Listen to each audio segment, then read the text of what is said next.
अरौद्रः कुंडली चक्री विक्रमी ऊर्जित शासनः। 906 अरौद्रः कर्म रौद्रम म्हणजे हिंसक कर्म, रागश्च रौद्रः किंवा आसक्ती क्रोध, कोपश्च रौद्रः साम राग संताप द्वेष, यस्य रौद्रत्रयम म्हणजे हिंसक आसक्ती क्रोध संताप द्वेष हे 3 ताप न असती, हे ज्याच्याकडे नसतात, अवाप्त सर्व कामत्वेनं त्याच्याकडे प्राप्त करण्यासारखं कसलाही अभाव नसतो, रागद्वेषादही अभावात, त्यामुळे रागद्वेषाचा अभाव त्याच्यामध्ये असतो, कारण काही हवंय अशी इच्छाच त्याच्याकडे नसते, असा जो तो अरौद्रः शांत, ज्याच्यात कोणत्याही नकारात्मक भयानक इच्छा भावना नसतात, ईश्वर हा परिपूर्ण आहे म्हणून त्याच्यावर आवड नावड घृणा ईर्ष्या या मानवजातीला अशांत गोष्टींचा त्याला त्याच्यावर काहीही प्रभाव पडत नाही, पण ह्या मानवाला मात्र कायम अशांत करतात, पण ह्याच्या पलीकडे तो असल्यामुळे तो कायम शांत असतो, असा जो तो अरौद्रः। ओम अरौद्राय नमः।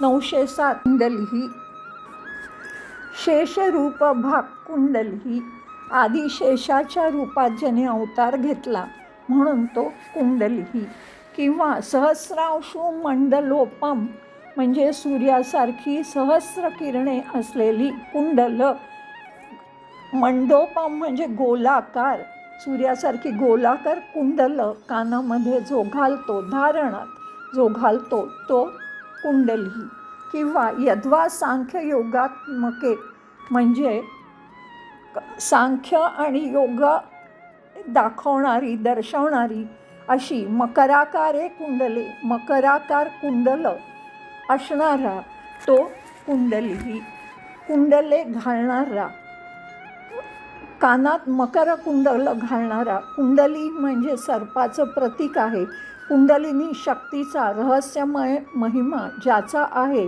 तो कुंडली, अनंत हजारो जिभा असलेल्या सर्पावर नेहमी शयन करतो तो सर्प हे मनाचं प्रतीक आहे, कालिया ज्यावर कृष्ण नर्तन करतो, शिवाच्या गळ्यात हा सर्प आभूषण म्हणून असतो आणि मनातल्या विषारी विचारांवर विजय मिळवूनच त्या परमपरमेश्वराची प्राप्ती होऊ शकते, असा जो तो कुंडली। ओम कुंडलीने नमः।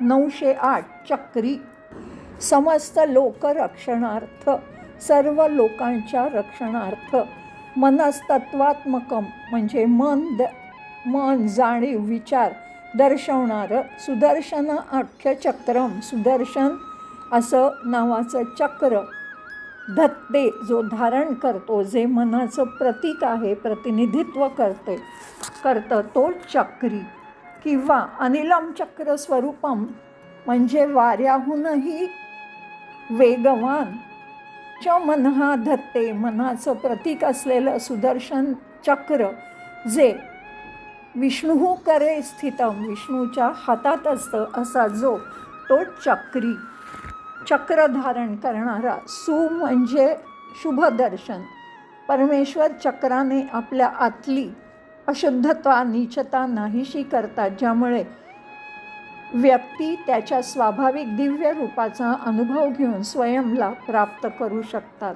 असा जो तो चक्री। ओम चक्रिणे नमः। 909 विक्रमी विक्रम पादविक्षेपः एका पावलात पलीकडे जाणारा किंवा एक लांब पाऊल टाकणारा, विक्रमः पराक्रम शौर्यम वा आणि पराक्रमी धैर्यवान कौशल्यवान, द्वयमच हे दोन्ही असणारा म्हणजे एका पावलात पलीकडे पोचणारा, तसंच शौर्य पराक्रम कौशल्य असणारा, अशेष पुरुषेभ्य म्हणजे इतर पुरुषांपेक्षा विलक्षण वेगळाच असणारा, असा जो तो विक्रमी, पराक्रमी इतर सर्वांपेक्षा जास्त साहसी, वी म्हणजे पक्षी, जो कायम हवाई यात्रा करतो तो विष्णू. पांढऱ्या रंगाच्या गरुड हा त्यांचा वाहनावरून ह्याला विक्रमी असं म्हणतात. ओम विक्रमिणे नमः. 910 ऊर्जित शासनः. श्रुती लक्षणम म्हणजे श्रुती आणि स्मृतींच्या रूपात ऊर्जितम शासनम सर्वोच्च उत्कृष्ट सामर्थ्यवान असं शासन जो करतो तो ऊर्जित शासनः. परमेश्वर म्हणतात श्रुती स्मृती मम एव आद्ये ही माझ्याच आज्ञा आहेत, हुकूम आहेत. ते उल्लंघ्य यांचे जो उल्लंघन करतो वर्तते आज्ञाच्छेदी असं माझ्या आज्ञेला न मानणारा, त्याचं छेदन करणारा. तसंच मम द्वेषी जो माझा द्वेष करतो, मद्भक्ता अपि तो माझा भक्त असला तरीही, न वैष्णव तरीही तो वैष्णव नाही. असे ते ऊर्जित शासनः श्रेष्ठ शासन करता. स्वतः आदेश देऊन प्रशासन करतो. धर्मग्रंथ आपल्याला त्याचे आदेश, आपलं चूक काय बरोबर काय ह्याबद्दल स्पष्टपणे सांगतात. त्यांचं पालन न करणाऱ्याला शिक्षा शासन मिळते, ज्यामुळे तो धर्माकडे वळू शकतो. म्हणजे सॉर्ट ऑफ ते त्याच्यावर उपचारात्मक अशी ती शिक्षा असते. कोणत्याही सबब, कारण, अपवाद, परिस्थितीजन्य गोष्टी तो स्वीकार करत नाही. जर चुकला तर त्याला शासन करणारा आणि जो स्वतःच त्यांचे नियम स्थापन करणारा असा तो ऊर्जित शासनः. ओम ऊर्जित शासनाय नमः.